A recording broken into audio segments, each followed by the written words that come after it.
আসসালামু আলাইকুম রহমতুল্লাহি ওয়া বারাকাতুহু। সম্মানিত বিয়ার সবাই কেমন আছেন? নিশ্চয়ই ভালো আছেন। আমি আপনাদের দয় ভালো আছি। আজকে আপনাদের সাথে আমি একটি সুন্দর আমাদের সেই বাংলাদেশের যে সবুজ শ্যামল সৌন্দর্যটা আপনাদের সামনে তুলে ধরবো। সেটি হচ্ছে আমরা গাবতলী থেকে নাহারা যাওয়ার এই রাস্তাটুকু আপনাদের সামনে এই সুন্দর দৃশ্যগুলো আমরা অনেকেই প্রবাসে আছে আমার ভাইয়েরা আমাদের বাংলাদেশে অনেকগুলো গাছপালা বিভিন্ন জিনিসগুলো ওনারা দেখতে পায় না। তো আমি চিন্তা করলাম যে ভাইদের একটু আমি এই জিনিসটা একটু শেয়ার করি। তখনই আমার একটু মনে হলো যে ভাইয়ের সাথে একটু শেয়ার করবো আমরা এই জিনিসগুলো। তো সত্যি আমরা এই জিনিসগুলা ভাইদেরকে দেখানোর জন্য আমি অনেক কষ্ট করে এই ভিডিওটুকু ধারণ করি এবং একটি খামারে আমি যাচ্ছি। আপনাদেরকে পরবর্তী আমি খামারে নিয়ে যাব, খামারও দেখাবো আমি আপনাদেরকে।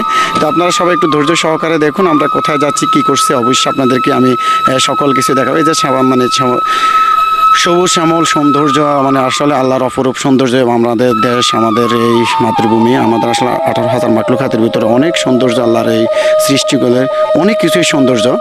তো আমরা আল্লাহর কাছে লাখো কোটি শুকরিয়া আদায় করি যে আসলে আল্লাহ রাব্বুল আলামিন আমাদেরকে যে সুন্দর দৃশ্য দিয়েছে এবং আসলে গাছপালা আমাদের একটি নিঃশ্বাসের একটি জায়গা। এখন এই যে আমরা চলে আসলাম একটি খামারে। এই যে একটি খামার, অনেক সুন্দর পরিপাটি একটি খামার। এখানে প্রায় 8টি গরু আছে এখন ওনাদের। এখানে অনেকগুলা বাছুর আছে। আমরা একটি বাছুরকে আমরা এখানে একটু ট্রিটমেন্ট করব। তো কী করতেছি অবশ্যই আপনারা একটু ধৈর্য সহকারে দেখুন এবং আমার পাশেই থাকুন, আমার সাথেই থাকুন। এবং কে কোথেকে দেখছেন অবশ্যই কমেন্ট করে জানাবেন এবং আমার এই ইউটিউব চ্যানেলটা অবশ্যই সাবস্ক্রাইব করবেন এবং শেয়ার করবেন, কমেন্ট করে জানাবেন এবং লাইক করে বাটনটা একটু টিপে দিবেন। ভাই আসলে সত্যি আমি অনেক কিছু আপনাদের সাথে শেয়ার করার চেষ্টা করি। আর যারা আসলে বিভিন্নভাবে খামার করতে চাচ্ছেন অবশ্যই আপনারা গরুকে নিয়মিত টিকাগুলো দান করবেন এবং পরিষ্কার পরিচ্ছন্নতা রাখবেন। দেখবেন আপনার গরু কখনোই অসুস্থ হবে না। এই যে আপনার ভাই আমরা এগুলো ভিডিওগুলো দেখাচ্ছি আপনাদেরকে। এই যে আমরা অনেক সুন্দর এই যে ওনার বাছুরটি, এটি আমার হাতের এসে অ্যানিমাল জেনেটিক্সের একটি কৃত্রিম প্রজনন করার বাচ্চা।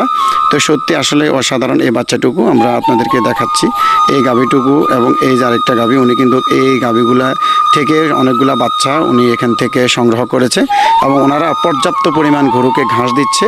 এই যে দেখুন ওনারা এই যে গাভীগুলো অনেক সুন্দর, ওনাদের এই গাভীগুলো এই যে ওনারা ঘাস খড় এগুলো গরুকে প্রতিদিনই নিত্য খাওয়া দিচ্ছে। তো আসলে সত্যি আপনি একটু ধৈর্য সহকারে দেখুন। আমরা একটি বাছুরকে এখন আপনাদের সামনে আমরা নিয়ে আসবো। এই বাছুরটি আমরা বয়স হচ্ছে আজকে কয়দিন ওইটাও বলবো এবং কী সমস্যা ওইটাও বলবো আপনাদেরকে। একটু ধৈর্য সহকারে দেখুন। এই যে ওনার যে আমার খামারের যে মিনি খামারটা অনেক সুন্দর।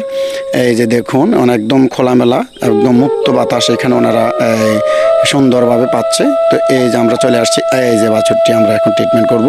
এই বাছুরটি আজকে মাত্র বয়স হচ্ছে 3 দিন, কিন্তু কেউ বিশ্বাস করবে না। অবশ্যই আল্লাহ রাব্বুল আলামিনকে হাজির নাজির করে বলি, সত্যি সত্যি সত্যি এটা আজকে বয়স হচ্ছে 3 দিন। এবং এই বাছুরটি হওয়ার পরের দিনেই পানিতে পড়ে হঠাৎ করে গরুটি অসুস্থ হয়ে যায়, এগুলো নিউমোনিয়া চলে আসে এবং এটা পর্যাপ্ত পরিমাণ জ্বর আসে শরীরের ভিতরে। তো আমরা এই বাছুরটিকে ট্রিটমেন্ট করে এবং সুন্দরভাবে ওকে সেবা দেওয়ার চেষ্টা করেছি এবং আমরা পাশেই থাকবেন এবং সব সময় আমাকে আপনারা একটু সাপোর্ট করবেন। তো আসলে সত্যি কেমন হচ্ছে আমার ভিডিওগুলো অবশ্যই আমাকে জানিয়ে যাবেন এবং আমার সাথেই থাকবেন এবং আমার ইউটিউব চ্যানেলটা আপনাদের কেমন ভালো লাগে অবশ্যই আমাকে একটু জানাবেন। তো এই সবাইকে আসলে প্রবাসে যারা আছে ওনারা অনেক সময় আমার এরকম ভিডিওগুলো দেখে। তো আপনারা দোয়া করবেন আমি যেন আপনাদেরকে এভাবে সুন্দর সুন্দর ভিডিওগুলো আমরা উপহার দিতে পারি। তো এই সবাই আমার পাশে থাকবেন এবং আসসালাম।